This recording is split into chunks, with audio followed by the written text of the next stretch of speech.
Welcome back to my channel Ayush classes. आज हम आप सभी को बताने वाले हैं क्लास 12th का जो 5 नंबर का सेंट्रल आइडिया आने वाला है वो हम आप सभी को बताएंगे। कितना आसान सेंट्रल आइडिया हम आपको बताने वाले हैं। तो यहाँ पर देखते हैं, पहला सेंट्रल आइडिया होने वाला हमारा dust of snow. Robert Frost ने यहाँ पर आपको ब्यूटी ऑफ किसके बारे में बताया? डस्ट ऑफ स्नो का ब्यूटीफुल पोएम जो है उसके ब्यूटी के बारे में बताया है कि किस प्रकार मूड और मौसम दोनों चेंज होता है।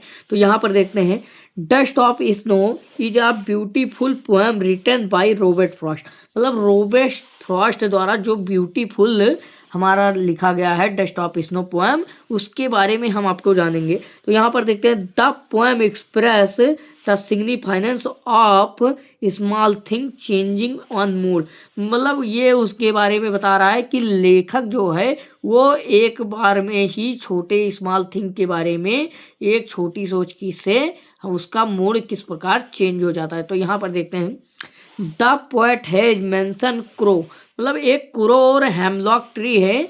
This is a poem. मतलब इस पोएम में हेमलॉक ट्री के द्वारा उसके सर पर एक the bay crow shook dust of snow in the empire and give him idea sake in despite thought a become cheerful and do something useful. यहाँ पर देखते हैं कि हमें पोएट क्या बता रहा है। तो पोएट बता रहा है कि इस पोएम में मेंशन किया गया है क्रो और हेमलॉक ट्री के बारे में। जो पोएट हेमलॉक ट्री के नीचे था और उसके ऊपर हेमलॉक का एक फूल गिर गया था, मतलब गिर गया था क्रो सेक के कारण, मतलब कौवा क्रो के कारण उसके सर पर एक डस्ट ऑफ स्नो का गिर गया था, जिससे वो उसका अचानक मूड चेंज हो गया और वो रिफ्रेश हो गया। उसके बारे में आपको पेपर में इसी प्रकार आपको लिख देना है कि वह किस प्रकार इंस्पायर हुआ और वो चीयरफुल हो गया और समथिंग यूजलेस हो गया, मतलब यूजफुल हो गया उस स्थान के लिए, उसका मूड किस प्रकार फ्रेश हो गया उसके बारे में आपको डस्ट ऑफ स्नो का आपको लिख देना है वहां पर पेपर में। यहाँ पर हमारा आ जाता है दूसरा central idea fire and ice के बारे में। यहाँ पर स्क्रीनशॉट कर लीजिए क्योंकि यही चीज आपको पेपर में देखने को मिलेगा। तो जल्दी से आप देखिए, the poem fire and ice written by Robert Frost. Robert Frost ने लिखा है इस पोएम को भी। तो यहाँ पर मोस्ट इंपॉर्टेंट है क्योंकि यहाँ पर आपको बता रहा है डिजायर एंड आइस, मतलब आपके जीवन के बारे में बता रहा है, किस प्रकार एक झलक में लोग बुझ जाते हैं उसके बारे में बताया गया है। तो यहाँ पर देखते हैं, equates fire with desire and ice with hated. मतलब यहाँ पर जिस प्रकार हम बर्फ के जैसे हट हो जाते हैं उसी प्रकार यहाँ पर दिया गया है, these are growing in inverse speed. मतलब उसी स्पीड के साथ हम आगे चले जाते हैं लाइफ में। तो यहाँ पर देखते हैं, I be do not check them from growing the world will perish so must return out desire and love our flow bling. मतलब वो आपके लव के बारे में, नेचर के बारे में किस प्रकार बता रहा है कि जीवन में किस प्रकार हम ग्रोइंग कर सकते हैं और वर्ल्ड को महसूस कर सकते हैं, दुनिया को। वो हमारा फायर एंड आइस में रॉबर्ट फ्रॉस्ट ने बताया है। इसको जल्दी से आप स्क्रीनशॉट कर लीजिए, ये आपको पेपर में लिखने के लिए आएगा तो आप लिख दीजिएगा।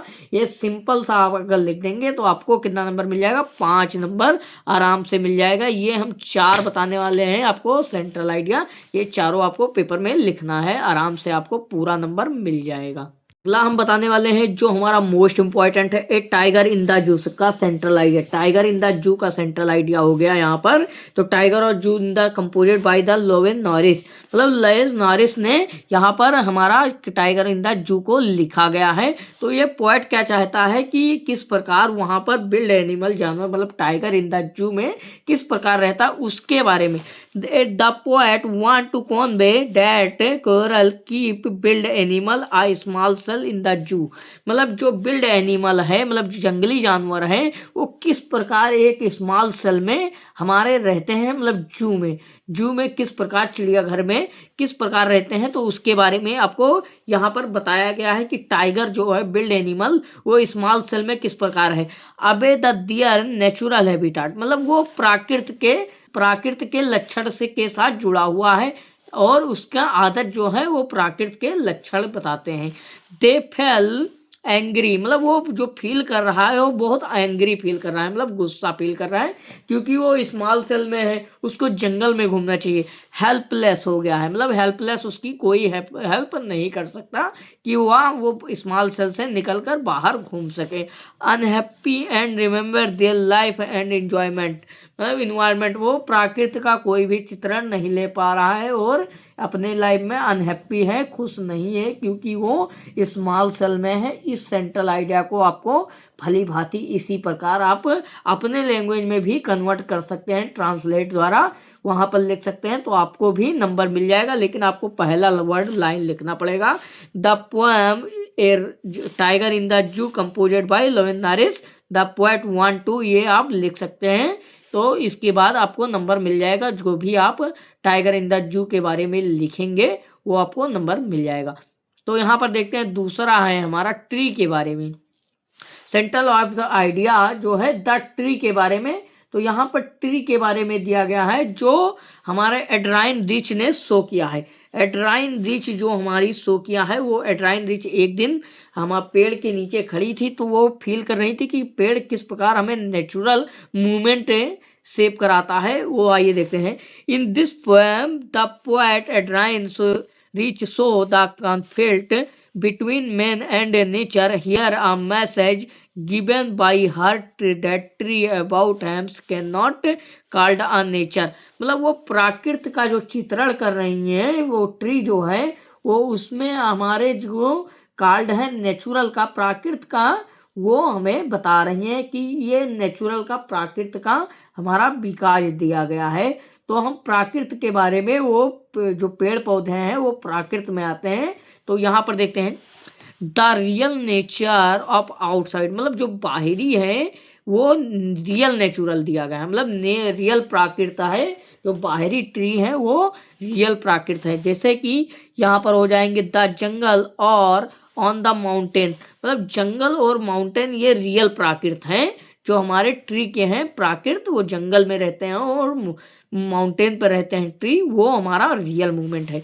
तो यहाँ पर देखते हैं that a man already damaged in lot are almost irreparable loss, मतलब वो अपना अगर इरेबल लॉस करता है ऑलमोस्ट। तो यहाँ पर देखते हैं कि हम माउंटेन का प्राकृत का चित्रण नहीं ले पाते, तो यहाँ पर प्राकृत के बारे में चित्रण किया गया है। द ट्री के बारे में, पेड़ पौधों के बारे में हमारा अच्छे से चित्रण किया गया है। इसलिए आप ये चारों सेंट्रल आइडिया तैयार कर लीजिएगा। क्लास 10th में आपको किसी भी प्रकार की आवश्यकता नहीं पड़ेगी दूसरे सेंट्रल आइडिया की। जल्दी से स्क्रीनशॉट कर लीजिए दोनों सेंट्रल आइडिया की। इसीलिए आपको मिलते हैं नेक्स्ट वीडियो में नेक्स्ट टॉपिक के साथ।